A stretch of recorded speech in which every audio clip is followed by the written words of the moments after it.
With Halloween just around the corner, LEGO has released its latest addition to the Halloween theme. This set, part of the LEGO Ideas line, captures the spooky essence perfectly.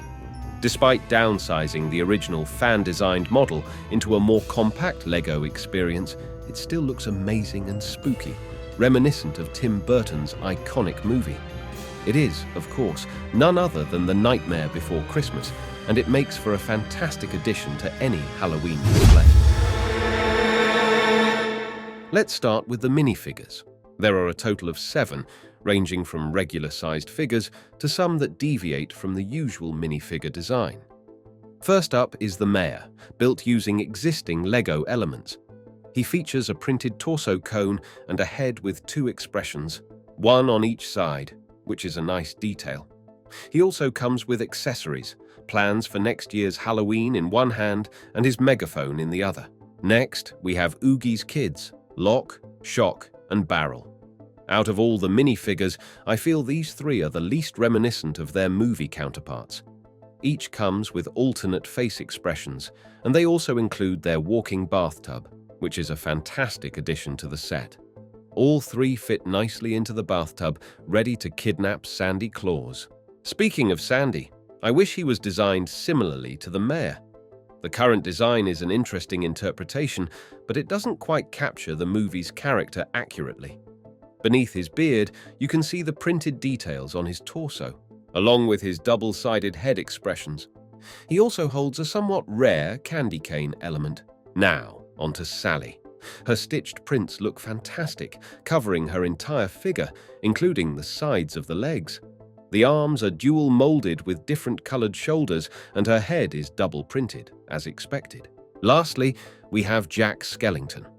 This is my first experience with a long-legged LEGO minifigure, and I wish his legs were even taller and thinner. Perhaps he would have worked better as a brick-built minifigure. The prints are instantly recognizable, with detailed designs on the legs, torso, both front and back, and head. There's also a waistcape piece visible at the back, and his signature bat bow tie finishes the look perfectly. We also get a specially molded Zero, the ghost dog. It has a rubbery texture, but I wish it had been made from the same fluorescent material as the ghost pieces from the 90s, which I remember from my childhood. I do feel, as others have mentioned, that an Oogie Boogie minifigure would have completed the lineup perfectly. Enough about the minifigures. Let's dive into the main build. It consists of 3 separate sections that can be built independently, each with its own instruction booklet. The 2 main buildings are constructed in a modular style, allowing the individual floors and roofs to be easily detached for better access to the interior. It's also important to note that the entire back of the build is open for easy access and play. Starting from the right side, we have the Town Hall. In the small plaza area, there's a dragon fountain build with movable parts, allowing you to pose it as you like. The fountain is filled with translucent green ooze, though I wish it also flowed out of the dragon's mouth. I have to say, building the fountain was a really enjoyable experience. On the far right, there's a dead tree, and a few splashes of color are added to break up the otherwise eerie grey look. The town hall itself has some Halloween-themed details, but you can also see hints of Christmas preparations, such as the stickers above the door. There's also a clock face and the Halloween banner hanging above the entrance. The entrance is adorned with several columns, though I wish they were more securely attached, as they tend to move quite easily. The side walls are cleverly constructed to capture that distinct Tim Burton aesthetic. Turning the model around reveals an open interior behind the curtains, featuring a few seats and a podium, where Jack explains Christmas to the Halloween citizens. Underneath the arch, you'll find some hidden elements, like a skeleton with a spoon next to a cauldron and a dark green jar, which adds a mysterious touch. Who could it be?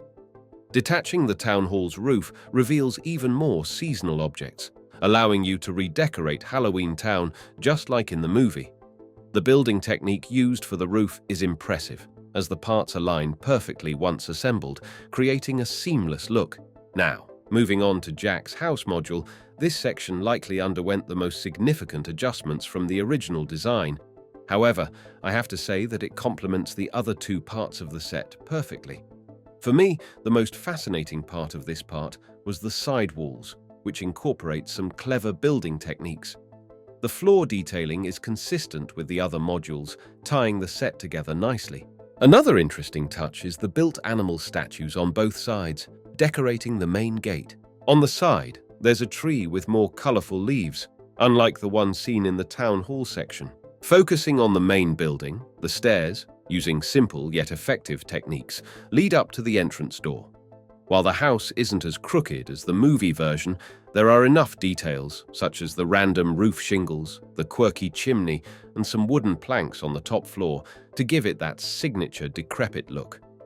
The side wall technique, similar to that of the town hall, is applied here on both floors. The columns at the front lack a proper support system at the top. At the back, you'll find several interior details referencing moments from the movie. The lone Christmas tree on the ground floor and Jack's office upstairs, complete with his blackboard showing the Christmas equation and the plans for his Sandy Claus costume. The roof panels, like those in the previous building, rest in place and conceal a few more seasonal items for redecorating the town. Now, let's focus on the most iconic location of the three, the cemetery with its spiral hill and full moon backdrop. Starting at the bottom, the graveyard features plenty of color with pumpkins, some of which are carved. There is also a touch of sand blue on the ground and a few deadly nightshade flowers at the back, just like the ones Sally uses to try and poison Dr. Finkelstein. These are identified with stickers, as are the henbane in the back and witch hazel at the front, next to regular tombstones and even Zero's tombstone, complete with a stud on the ground for displaying the character. Climbing the iconic hill, you'll find a few studs at the top, perfect for recreating favorite scenes from the movie. The moon is a simple round piece of hard plastic held in place with a ball pin, and before purchasing this set, I was curious about what material the moon would be made of. I really wish it had been fluorescent, so it could glow in the dark. That would have made the set absolutely incredible. Before building this set, I was a bit skeptical about whether I should buy it or not. But honestly, it's a fantastic set.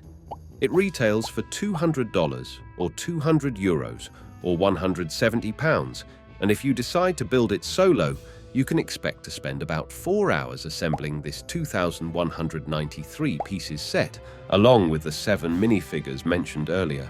The set comes with 16 individual bags and a few stickers. Comparing it to last year's Halloween-themed set, Hocus Pocus, the choice for me is clear. If you're after a more eerie display piece, the Nightmare Before Christmas set is the one to go for. However, if you prefer a set with a more detailed interior, then Hocus Pocus might be the right pick. Let me know your choice.